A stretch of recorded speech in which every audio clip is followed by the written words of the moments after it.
It was supposed to be an ordinary summer evening. That's the thing about life-changing moments. They're rarely expected. I was just sitting on the wooden steps of our back porch, phone pressed to my ear, talking to my old college friend Melissa. We'd been catching up for over an hour, the way you do when distance makes conversations rare and precious. Dark clouds gathered in the distance, but I barely noticed them until Kevin walked up the path from his truck. My husband looked tired after his shift at the electrical plant. His shoulders were slumped slightly under the weight of a long day's work. "Kevin," I called out, "is it safe to be on a cordless phone with that storm coming?" He glanced up at the darkening sky. "You'll be fine, Sarah. Those old warnings were about landlines." He gave me a quick kiss on the cheek before heading inside to change out of his work clothes. I nodded and returned to my conversation with Melissa, barely registering the first few raindrops that began to fall. The air had that charged feeling that comes before a summer storm, heavy with anticipation. Anyway, as I was saying, my words died in my throat as the world suddenly exploded in blinding white light. I heard a deafening boom. The phone flew from my hand. Every nerve in my body ignited simultaneously as electricity coursed through me, entering through my right arm and exiting through my feet. The last thing I processed was the acrid smell of burning plastic and concrete before everything went black. And then I was floating. The strangest part wasn't the floating. It was finding myself drifting through my own home. But something was terribly wrong. The walls were the same, but the furniture had changed. Instead of our modern sectional sofa, an old-fashioned Chesterfield sat in my living room. Lace curtains hung from the windows instead of the bamboo blinds I'd installed last spring. The air itself seemed thick and tinted with a sepia hue, like an old photograph come to life. "Kevin?" I called out, my voice sounding strange and hollow. "Laura? Joseph?" My children's names echoed unanswered. A distant, crackling radio played somewhere within the house. Old-time big band music I couldn't place. I moved toward the sound, but no matter which room I entered, it seemed to come from the next. The house stretched impossibly, rooms appearing where I knew there shouldn't be any. As I passed a mirror in what should have been our hallway, I paused. My reflection showed me as I was, blonde hair falling past my shoulders, wearing the jean shorts and faded t-shirt I'd put on that morning. But the reflection seemed lighter somehow, less substantial. I'm dead, I realized, the knowledge settling into me with strange certainty. There was no panic, just a simple acceptance of fact. As soon as this thought formed, the house and its antique furnishings dissolved around me. The walls melted away like wax, and I found myself enveloped in the most magnificent clouds I had ever seen, billowing formations in shades of pink and gold that seemed to radiate their own light. The beauty of them stole my breath away. I felt myself moving laterally through these clouds, neither ascending nor descending, just gliding effortlessly through their glorious depths. As I moved, I became aware of a presence surrounding me, not frightening, but all-encompassing. It felt like being submerged in love itself, a love so profound and complete that it made what I had known on earth seem like the palest shadow. This love poured into me, filling every space, every crack, every hidden corner of my being. Where there had been doubt, now there was certainty. Where there had been shame, now there was acceptance. Where there had been fear, now there was peace. "It feels like coming home," I whispered. Then, emerging from the clouds, two figures approached me. They were young men with bright blue eyes and golden hair, dressed in cream-colored linen garments that seemed to shimmer with light. Their faces were kind and somehow achingly familiar. "Sarah," one of them said, and his voice was like music. "We've been waiting for you." "Do I know you?" I asked, though even as the words formed, recognition bloomed within me. "We're your brothers," the second one said.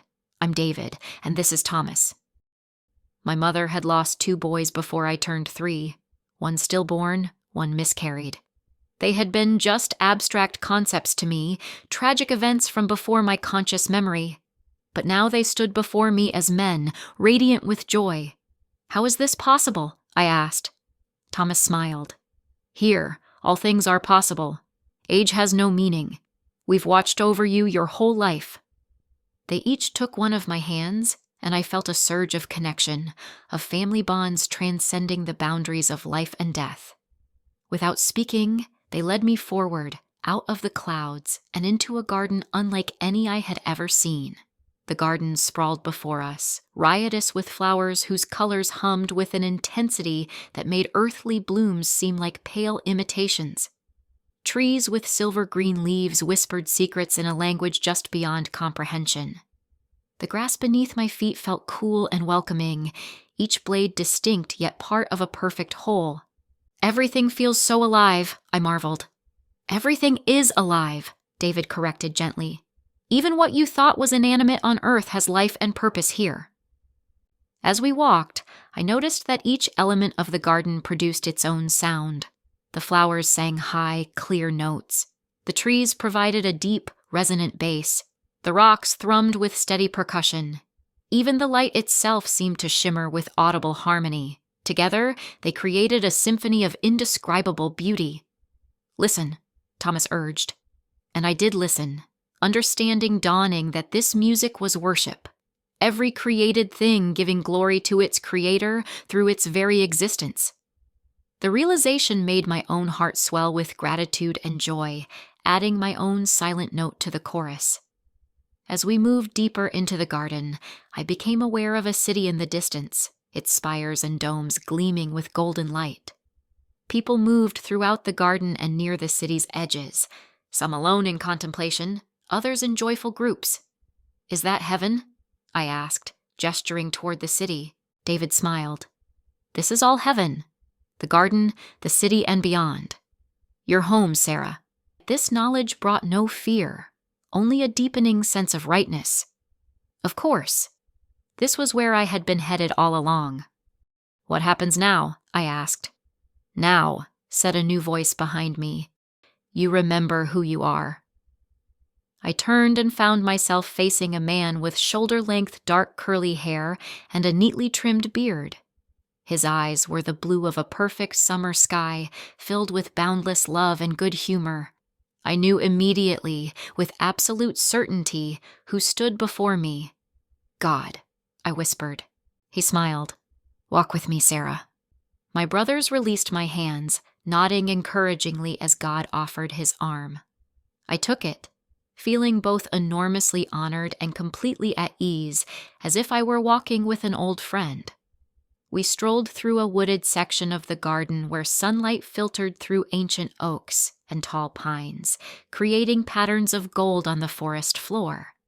The air smelled of pine resin and wildflowers, bringing to mind the camping trips of my childhood.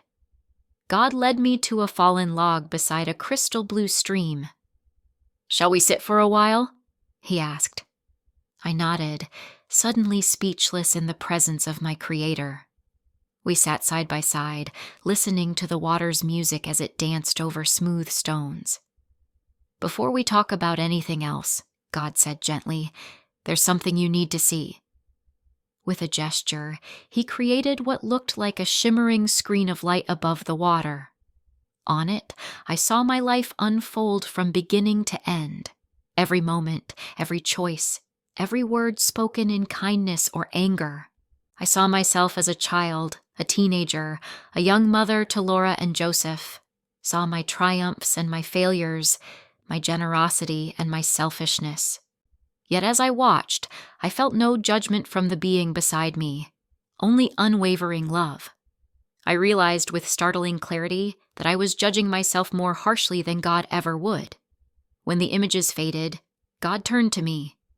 "What do you see when you look at your life, Sarah?" "Mistakes," I admitted. "So many mistakes." "I see growth," he countered. "I see learning. I see a soul finding its way home. Let me show you something." With another gesture, the forest around us disappeared. We floated in vast emptiness, punctuated only by swirling gases, distant stars, and silent planets. The universe before creation.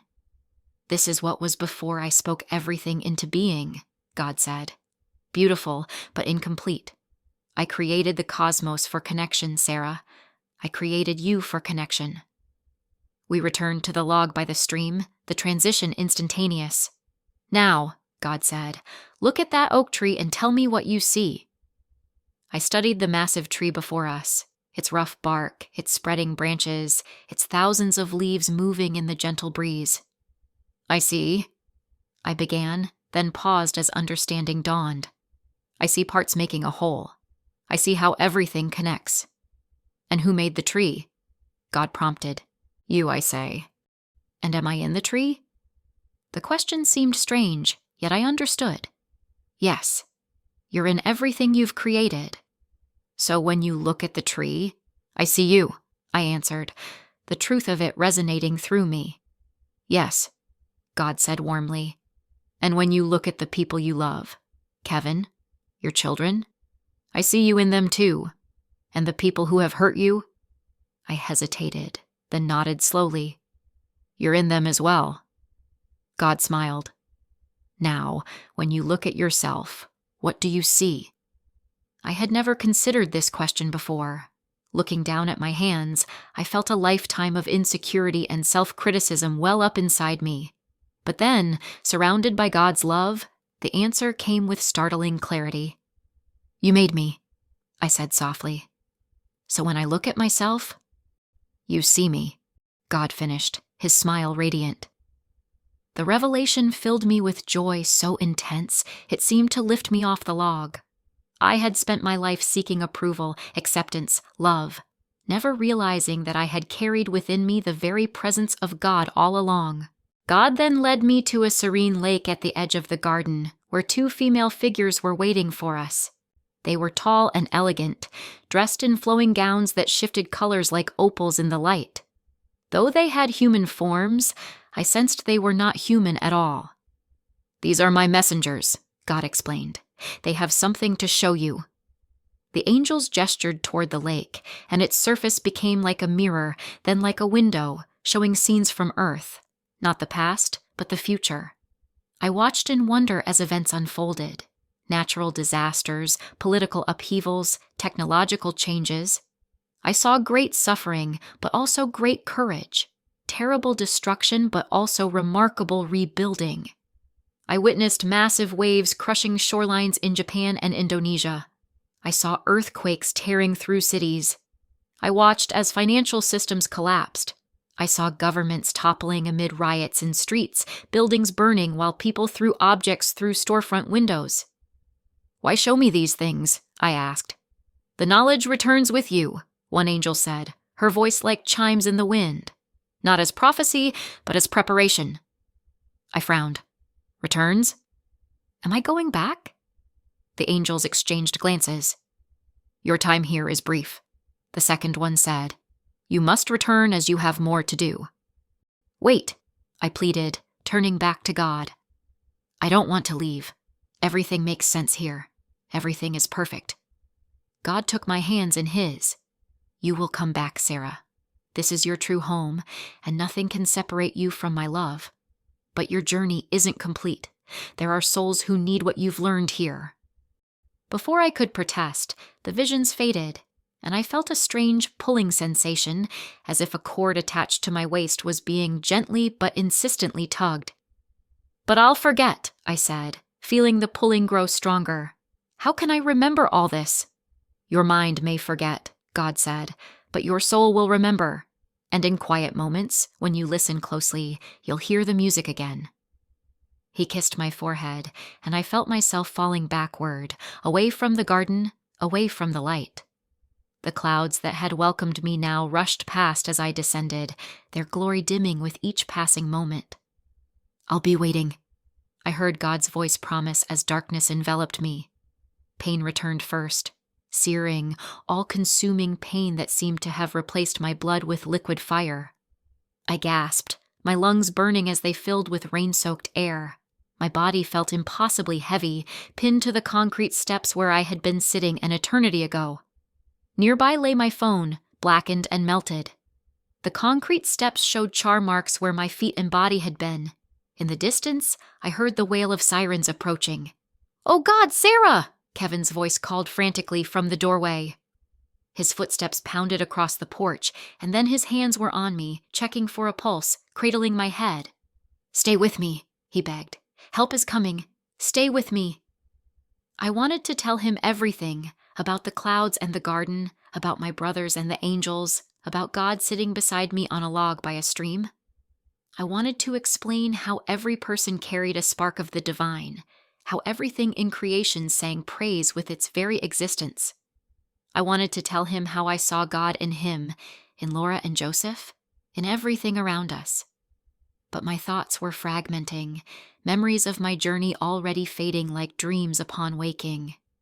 Yet deep within, beyond the pain and confusion, I felt an unfamiliar peace. The certainty of being loved completely.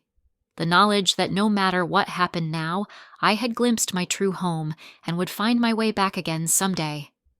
"Beautiful," I managed to whisper. "What?" Kevin asked, bending closer. "Everything," I said as the ambulance pulled into our driveway. "Everything is so beautiful." And through the rain and the pain and the flashing emergency lights, I could still hear, very faintly, the music of heaven.